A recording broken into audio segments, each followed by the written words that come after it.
bilan birga kelmak oson gap emas.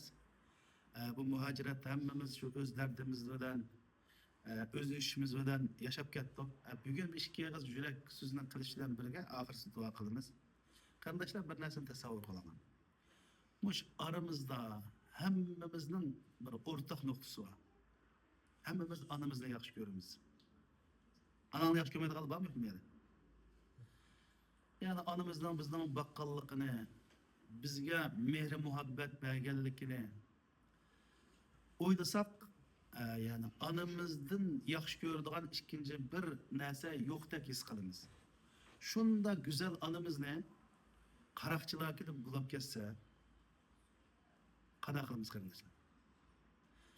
Mencha har bir erkak o'zining shu bulab ketgan onasini qutqizish uchun Kuldun, neymi ki şunu kılamda okumam.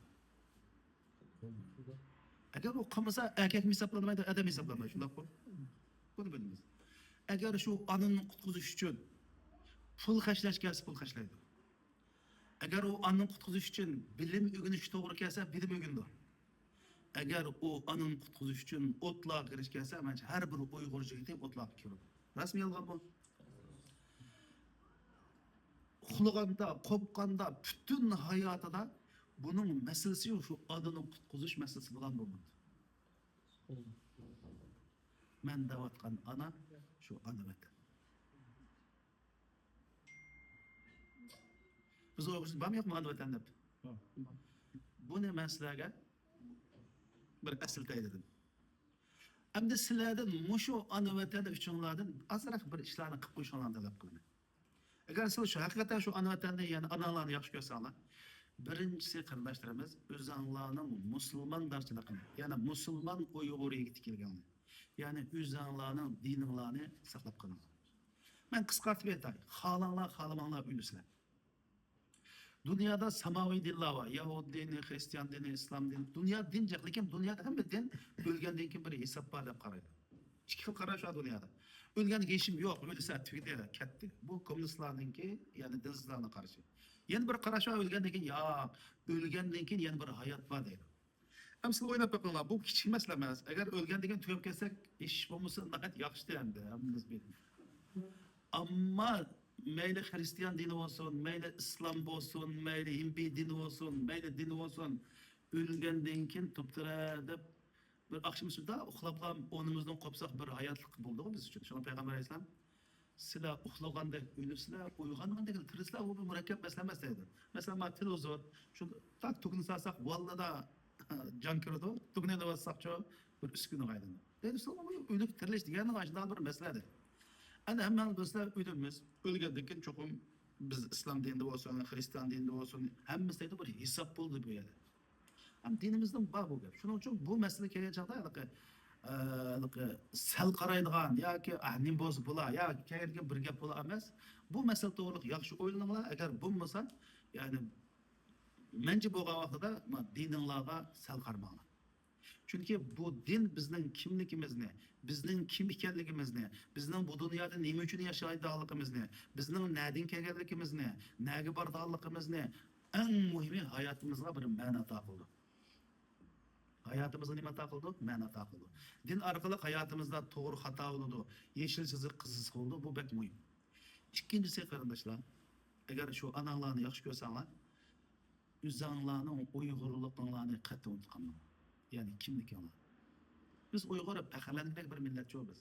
Agar biz tarixni o'qib qolsanglar, biz bunda vayrona, bunda bechora o'tmagan, masalan, sizlar bir Sharq Turkiston tarixini o'qisanglar, 551-yili ko'k Türk devlet kurulup yarışarda 13 milyon kvadrat zımını sorgan adamlar biz. Neçe devletlerini kurgan. Hazır İran'daki kurgan. İran'da bizim üstümüzde gelen Türk yani Selçuklular olup o 9 devlet kurgan İran'ın özünde. Yani bizim zamanımız bu olan mesela Atilla'nı bilirler. Hazırki Vingriye'deki biz Vingriye'deyiz. Dünyadaki hem metalda Vingriye'deydi. O diye gepni ben sizga tushuntirib ketmaydi. Yana bizning noati shalliq, parlaq davrlarimiz bo'lgan. Ammo hozir bizning vaqtimiz kelgan chaqda ba'zi nimalar bo'lyapti. Shuning uchun Biz hozir eng muhimi ana vatanga bo'lgan vafoni o'zimizning milliyligini, Uyg'ur tilimizni, Uyg'ur arbodatimizni, Uyg'ur kimligimizni saqlab qolishdan ko'rsatamiz. To'g'ri, chet el tilida o'rgansak bo'ldi. Lekin bizni Alloh Uyg'ur qilib yaratgan. Bu Allohning irodasi bu. Kimiki o'zining millatini unutib yoki tilini unutib yoki farzandlarini Uyg'ur qilib tarbiyalamasa, Allohning irodasiga qarshi chiqqan bo'ldi. Chunki Alloh Qur'oni Karimda dedi: "Va min ayatihi ixtilafu alsinatikum va alwanikum" dedi. Allohning qudrat kamalini ko'rsatishlarimiz sizning tilinglar xil deydi. Va sizningki ranginglar xil deydi. Yana bir oyatda "Va ja'alnakum shu'uban va qabaila lita'arafu." Sizlar o'zaro madaniyat almashtirish, tunishtirish uchun sizlarni har xil millat qilib biz qildik degan. Bu bir ilohiy iroda. Shuning uchun bir odamningki assimilyatsiya bo'lishi, o'zining kimligini yo'qotib ketishi bir ilohiy irodaga xato bermasdi. Shuning uchun ikkinchisi ana anangni yaxshi ko'rsanglar, o'zingning kimligini saqlab qolish. Uchinchisi qarindoshlar, naati yaxshi, güzel bir Uyg'ur oilasi qurish. Mana biz bugun qilayotgan shu. Ya'ni Uyg'ur bo'lib qolsanglar, chet elliklardan to'y qilsanglar qat'iy bo'lmaydi.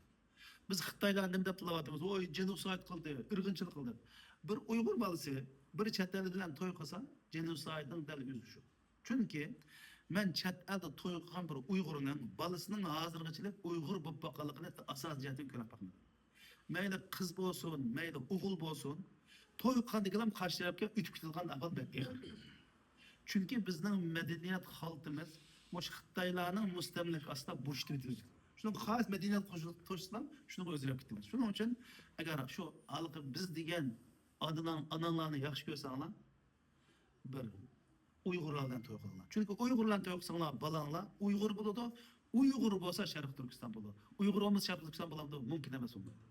O Saudiyadagi Sudays qarim Sharq Turkiston kallastim yo'q.